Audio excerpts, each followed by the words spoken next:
Hello दोस्तों, Piyush GS analysis centre में आपका स्वागत है। मैं पीयूष पांडे।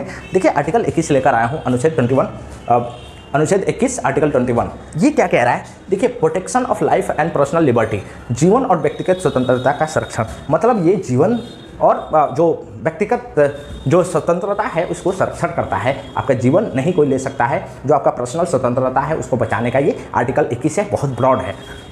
देखिए, तो ये पूरा क्या कहता है कि no person shall be deprived of his life और personal liberty except according to procedure established by law.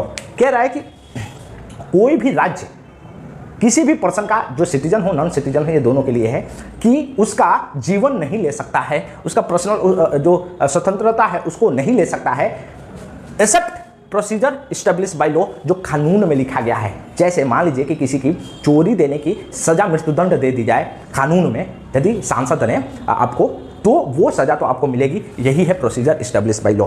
तो देखिए, दो तरीके की डॉक्ट्रिन होता है। एक होता है प्रोसीजर एस्टेब्लिश्ड बाय लॉ और दूसरा होता है ड्यू प्रोसेस ऑफ लॉ। ये ड्यू प्रोसेस ऑफ लॉ, दो तरीके की डॉक्ट्रिन है। एक procedure established by law British origin है और ड्यू प्रोसेस ऑफ लॉ आपका ये अमेरिकन ओरिजिन है। अब ये दोनों क्या कहता है? देखिए, इंडियन जो था ना संविधान, जो आर्टिकल 21 था, बहुत दिन तक प्रोसीजर एस्टेब्लिश बाय लॉ ही चला है। मतलब जो कानून में संसद ने लिख दिया है उसी पे वर्क होगा। ड्यू प्रोसेस ऑफ लॉ का मतलब होता है कि कानून एक ऐसा हो जो कि रीजनेबल हो, फेयर हो और जस्ट हो। मतलब ऐसा कानून होना चाहिए जो रीजनेबल लगे। ऐसा नहीं है कि आपने चोरी करने की सजा मृत्युदंड दे दिया। ऐसा ना चाहिए जो एक्सेसिव, जो नहीं होना चाहिए और आपने उसको मृत्युदंड दे दिया। सरकार के खिलाफ कोई बोले तो उसको मृत्युदंड दे दो। फेयर होना चाहिए, ऐसा कानून नहीं होना चाहिए जिसके चलते क्या है ना कि छोटी छोटी चीज़ों के लिए कोई जिंदगी ले ले सरकार आपसे। तो देखिए, प्रोसीजर एस्टेब्लिश बाय लॉ में आप स्टेट जो है ना वो दो तरीके के, एक लेजिस्लेटिव और एग्जीक्यूटिव है। तो ये आपको संरक्षण दे रहा है एग्जीक्यूटिव के प्रति, ठीक है ना। आपको ये संरक्षण लेजिस्लेटिव के प्रति नहीं दे रहा है। मतलब जो संसद में बैठे लोग जो कानून बनाते हैं उसके प्रति ये संरक्षण नहीं है। और क्यों नहीं है? क्योंकि जो कानून बनेगी वो तो संसद में ही बनेगी। तो किसी ने कानून बना दिया संसद में कि चोरी करने की सजा मृत्युदंड है, तो ये तो प्रोसीजर एस्टेब्लिश बाय लॉ हो गया। इसमें तो आपका जाएगा ही जिंदगी। तो ये होती है प्रोसीजर एस्टेब्लिश बाय लॉ। देखिए, due process of law American origin है और इसमें कहा गया है कि अमेरिकन जो जुडिशियरी है ना, इसको ब्रॉड लेवल पर जाती है और वो बड़ी, मतलब ड्यू प्रोसेस ऑफ लॉ को लागू करती है। ये नहीं देखती कि प्रोसीजर खाली एस्टेब्लिश बाय लॉ, जो कानून बन गया उसी दायरे में होके हम क्या करेंगे, ये जजमेंट देंगे। उससे ऊपर उठ के जो नेचुरल जस्टिस है, ऐसा जस्टिस जो कि फेयर हो, रीजनेबल हो, वो हम जस्टिस देने की कोशिश करेगी इसमें ड्यू प्रोसेस ऑफ लॉ में सुप्रीम कोर्ट। तो देखिए, बहुत सारे केसेस में जाके आर्टिकल 21 जो है ना वो ब्रॉड लेवल पे जाके और भी डिस्क्राइब हुआ, मतलब पूरी की पूरी इसकी परिभाषा है ना धीरे धीरे बदला है और धीरे धीरे इसमें चेंजेज आई हैं और आगे चल के ये बहुत बड़ा ब्रॉड होते जा रहा है। बहुत इसकी दायरा है वो बढ़ती जा रही है। तो देखिए, दो सबसे बड़ी केस है, एक है ए.के. गोपालन केस और दूसरा मेनका गांधी केस। ये लैंडमार्क जजमेंट है जहां से आर्टिकल 21 जो है ना ये ब्रॉड होते चला गया है। देखिए, ए.के. गोपालन केस में हुआ क्या था, ये केरला का केस है जहां पर एक कैंडिडेट हुआ करते थे अपोजिशन के, इनको क्या कर लिया, बंदी बना लिया गया था। और ये बंदी बनाया गया था, तो जब ये केस गया सुप्रीम कोर्ट में तो सुप्रीम कोर्ट ने कहा नहीं, जो बंदी बनाया गया आपको वो सही बंदी बनाया गया है, कोई दिक्कत नहीं है क्योंकि कानून में यही लिखा है। तो इसमें हुआ क्या कि प्रोसीजर एस्टेब्लिश बाय लॉ को क्या किया गया, उसको यूज किया गया और इसकी जो इंटरप्रिटेशन है, जो परिभाषा दिया सुप्रीम कोर्ट ने, बड़े नेरो, मतलब बहुत कम दायरे में सीमित होकर इसकी इंटरप्रिटेशन दी। अब ये जो इंटरप्रिटेशन है ये ब्रॉड हुआ मेनका गांधी केसेस में, ठीक है, और ये इसको लागू किया और ड्यू प्रोसेस ऑफ लॉ को इसने एक्चुअल में लागू किया था मेनका गांधी केसेस में। तो देखिए, मेनका गांधी केसेस में हुआ क्या था कि जब सरकार चेंज हुई कांग्रेस की, तो मेनका गांधी, इंदिरा गांधी जब हट गई तो मेनका गांधी ब्रॉड जाना चाह रही थी, विदेश जाना चाह रही थी। तो सरकार ने क्या किया ना कि इनके पासपोर्ट को जब्ती कर लिया कि ये बाहर ना जाके यहाँ के जो है ना अपना नाम, सरकार का नाम खराब ना हो, इसके चलते क्या कर दिया था, इनके पासपोर्ट को ही वो कर लिया था, जब्त कर लिया था और इनको जाने नहीं दे रहे थे। तो ये केस गया सुप्रीम कोर्ट में और यहीं से ड्यू प्रोसेस ऑफ लॉ लागू हुआ। आर्टिकल 21 को ब्रॉड करा गया यहीं पर मेनका गांधी केसेस में और ये बहुत ही बढ़िया जजमेंट है और ये लैंडमार्क है आर्टिकल 21 का।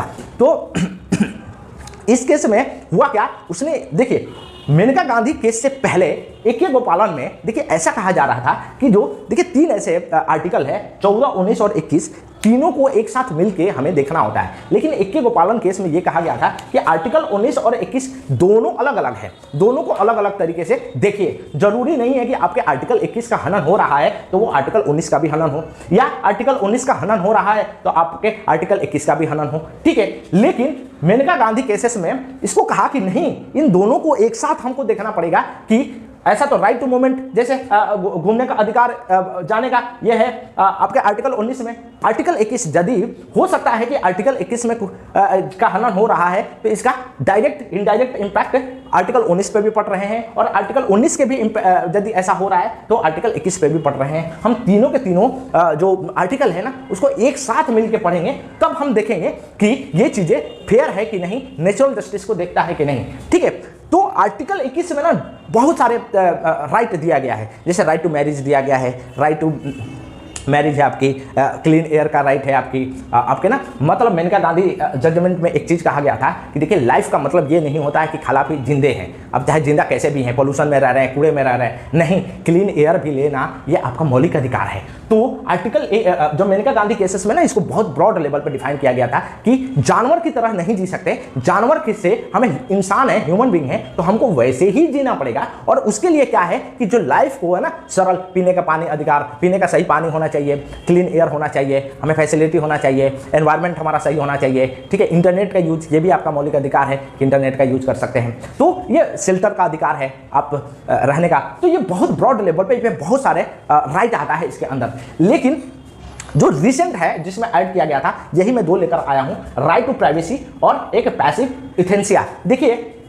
पैसिव इथेंसिया जो है ना ये आया था 2018 में, अरुणा सनबॉग केसेस में 2011 का केस है, और इसमें क्या हुआ, राइट टू डाई मिला था हमें आर्टिकल 21 में। अब ये होता क्या है, देखिए पहले तो इथेंसिया समझिए, दो तरह के इथेंसिया होते हैं, एक होते हैं पैसिव इथेंसिया, दूसरा होता है एक्टिव इथेंसिया। पैसिव इथेंसिया का मतलब होती है कि देखिए जैसे आपके डॉक्टर ने बोल दिया कि आप अब जिंदा नहीं बच सकते हैं, ठीक है ना, आपका मतलब अब कोई ट्रीटमेंट नहीं हो सकता, मेडिकल में आपका कोई इलाज नहीं है। तो इन केस में यदि व्यक्ति चाहता है कि मुझे मरने का अधिकार है, मैं मरना चाहूं, ठीक है, तो पैसिव इथेंसिया में क्या होता है ना कि जो लाइफ सपोर्ट है, जैसे वेंटिलेटर है जो आपको लाइफ सपोर्ट पर रखा गया है, उस चीज को हटा देना, विड्रॉ कर देना, इसको बोलते हैं पैसिव इथेंसिया। लेकिन एक्टिव इथेंसिया क्या है कि जैसे ऐसा ड्रग्स दे दिया जाए शरीर में जिससे चलते आपकी मृत्यु हो जाए, आप मर जाए, ठीक है। तो भारत में एक्टिव इथेंसिया लीगल नहीं है, ये इलीगल है। खाली 2018 में पैसिव इथेंसिया को क्या किया गया था, वो आपको लीगल करार दे दिया गया था। फिर है राइट टू प्राइवेसी, ये पुट्टू स्वामी वर्सेस यूनियन ऑफ इंडिया 2017 का केस है, ठीक है, जिसमें राइट टू प्राइवेसी को ऐड किया गया था। ऐसे ही बहुत सारे राइट है, आपकी राइट टू इंटरनेट है, ठीक है। तो बहुत सारी चीजें हैं। तो ये यदि वीडियो पसंद आया तो लाइक एंड सब्सक्राइब करते रहिए। जय हिंद दोस्तों।